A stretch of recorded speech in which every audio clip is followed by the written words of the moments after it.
प्रदेश के प्रभारी मंत्री ए.के. शर्मा ने विपक्ष पर जोरदार हमला बोला है। उन्होंने कहा कि विपक्ष को पिछले 8 साल से परेशानी है। इसकी वजह है अब प्रदेश में न तो प्लॉट कब्जा हो रहा है, न ही महिलाओं से छेड़छाड़ की जा रही है।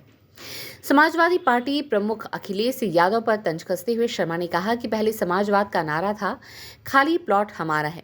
अब माफिया या तो जेल में है या भाग गए हैं।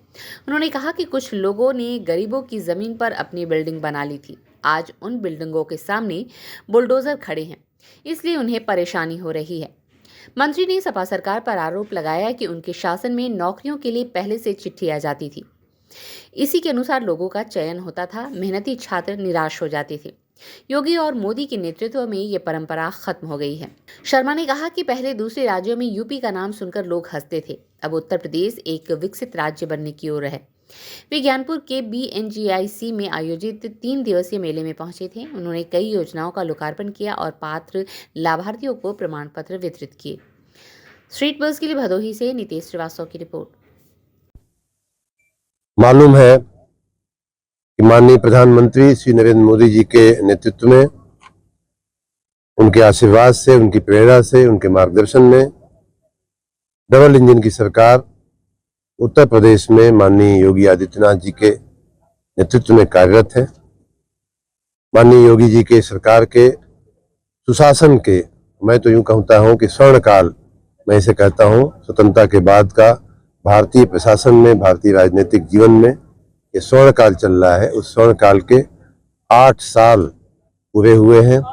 उस पर मैं माननीय प्रधानमंत्री जी को नमन करता हूं, उनके कृपा के लिए राज्य पर, और माननीय मुख्यमंत्री जी के नेतृत्व के लिए उनको साधुवाद देता हूं, अभिनंदन करता हूं, अभिवादन करता हूं।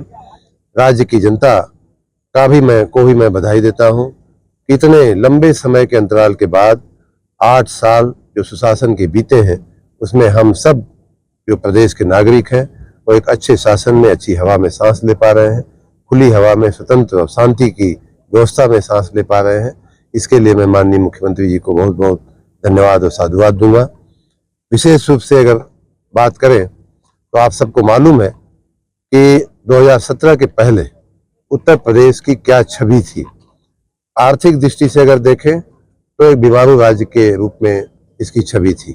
अगर हम राजनीतिक और सामाजिक रूप से देखें तो एक गुंडा राज या कानून व्यवस्था की दृष्टि से लचर कानून व्यवस्था वाले राज्य की छवि थी। मैं स्वयं बाहर के राज्य में नौकरी करता था और उन दिनों जब यूपी का नाम लोग सुनते थे तो उनके चेहरे पे एक अजीब सी मुस्कुराहट, नहीं कहेंगे, अजीब सी हंसी, अच्छा यूपी वाला है, इस तरह से करके हमारे पहचान का संकट हुआ करता था। उसकी जगह आज हमारा उत्तर प्रदेश तेजी से विकसता हुआ राज्य है।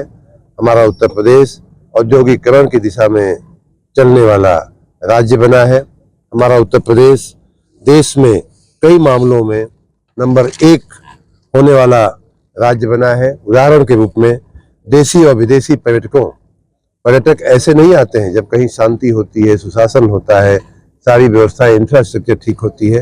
ये पर्यटक का आना एक बहुत बड़ा सिग्नल होता है, बहुत बड़ा इंडिकेटर होता है मित्रों, और देशी और विदेशी पर्यटकों को आकर्षित करने में हमारा राज्य जो है प्रथम स्थान पे पूरे देश में।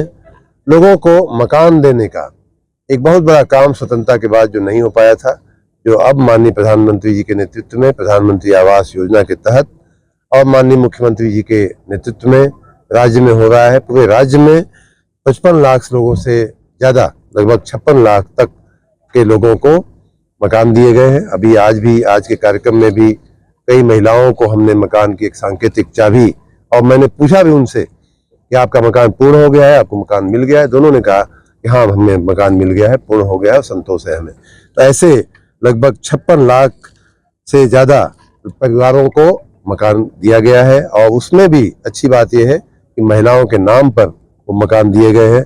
नगरीय क्षेत्र में भी हमारा जो नगर विकास विभाग है, मेरा अपना दायित्व है, उसमें भी लगभग 17 लाख लोगों को इसमें से मकान दिए गए हैं। PM किसान निधि का पैसा देने में हमारा राज्य जो है पूरे देश में प्रथम है। उज्ज्वला गैस की योजना का क्रियान्वयन करने में उत्तर प्रदेश प्रथम है। स्ट्रीट वेंडर्स की योजना हमारे नगर निकायों में के मार्फत ही उसका अमल होता है। कि 8 साल बवाल वो इसलिए कहते हैं, देखिए बवाल एक बड़ा मानसिक व्याख्या का प्रश्न है। अगर आप शांत चित्त हैं, शांत बैठे हुए हैं, कोई व्यक्ति उत्तेजित है, कोई आदमी परेशान है, अब बवाल हमें आपको कोई नहीं दिखता है। हमने कहा ना कि न प्लाट कब्जा हो रहा है, न महिलाओं की आबरू लूटी जा रही है, न महिलाओं के साथ छेड़खानी हो रही है। हम आप शांत हैं। हजारों लोग यहाँ बैठे थे, 5 घंटे से मैं स्वयं देख रहा हूँ, 4 घंटे से किसी को कोई बवाल नहीं दिख रहा है। उन्हें बवाल इसलिए दिख रहा है कि जो माफिया थे वो या तो जेल में है या तो आप जानते ही हैं कहाँ है। हम उस शब्द का उपयोग नहीं करना चाहते हैं। वो उनके लिए बवाल, माफियाओं के लिए इस समय बवाल है। जो कहते थे समाजवाद का नारा है, खाली प्लाट हमारा है, उनको बवाल है, उनके लिए समस्या है।